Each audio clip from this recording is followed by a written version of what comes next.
யூசுவலாக எடிட்டருங்க வந்து ஒரு படம் முடிச்சுட்டு நம்ம போஸ்ட்டில் வந்து அவங்க உட்காந்து பண்ணுறதுங்கிறத விட இந்த படத்தில் ப்ரீ ப்ரொடக்ஷன்லேருந்தே அவர் என் கூட உட்கார்ந்தார். ஸோ ஒவ்வொரு டிரான்சிஷனுமே நாங்கள் டிஸ்கஸ் பண்ணோம்.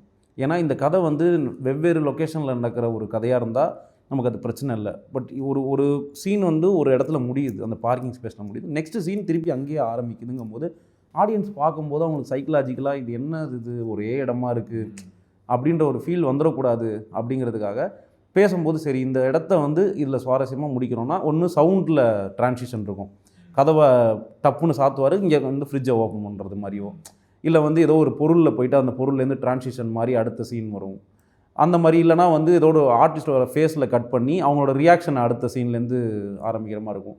இது எல்லாமே வந்து எடிட்டரோட டிஸ்கஸ் பண்ண விஷயந்தான். ஏன்னா வந்து நாங்கள் இப்போ எம்எஸ் பாஸ்கர் சாருக்கு ஒரு சீன் வச்சுட்டு அவரை பயங்கர இன்டென்ஸாக ஒன்று காட்டுறோன்னா நெக்ஸ்ட்டு சீன் வந்து இவரோட ரியாக்ஷனை இதுக்கு இப்போ இவரோட இது ஓகே, இவர் என்னவா இப்போ ரியாக்ட் பண்ணிருக்காருங்கிறத காட்டுறது. ஸோ இது எல்லாமே பேப்பரில் வந்து நாங்கள் எழுதுனது தான். ஏன்னா ஒரு டிரான்சிஷன் முதற்கொண்டு இது இப்படி தான் வரணும்